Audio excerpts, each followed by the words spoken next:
Is-sena l-oħra rat żieda sostanzjali ta' persuni b'diżabilità li daħlu fid-dinja tax-xogħol. Fil-fatt ċifri f'idejn One Use juru kif is-sena li għaddiet 3334 persuna b'abiltajiet differenti kienu jaħdmu fuq bażi full-time, filwaqt li 1057 kellhom xogħol part-time. Dan ifisser li meta mqabbel mas-sena 2020 in-numru żdied b'417 il-persuna.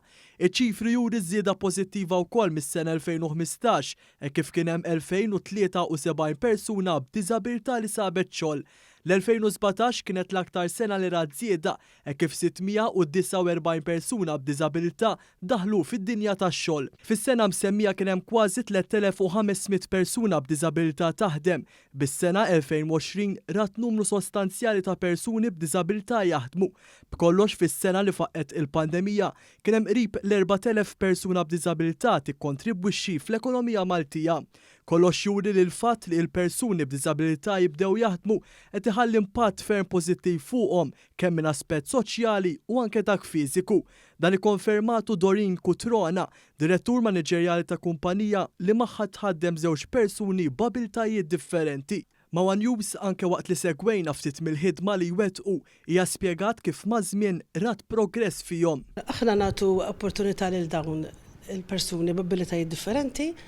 Bħalissa għandna tnejn u wieħed minnhom ilu hawnhekk sena u nofs u minn kif ġie sal-lum il-progress der ċar, integra ħafna u llum tgħallem skills differenti u jagħmel kull tip ta' xogħol kważi. Cutrona appellat ukoll lil kumpaniji oħra sabiex jagħmlu l-istess.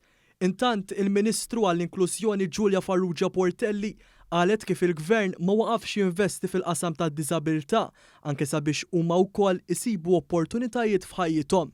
Il-Gvern ra li tul dawn l-aħħar snin ikompli inċentiva mhux biss lil min iħaddem illi jagħtih rati favorevoli meta iħaddem jew persuni li għandhom abiltajiet differenti, imma wkoll il-benefiċċju soċjali li ngħata lil persuni b'diżabilità xorta waħda jekk dawn isibu impjieg. U l-iskemi li aħna ħloqna anke matul is-sena li għaddiet fejn numru ta' grants qegħdin jingħataw lill-intrapriża illi ikollha bżonn li taġġusta l-post tax-xogħol għal persuni b'diżabilità.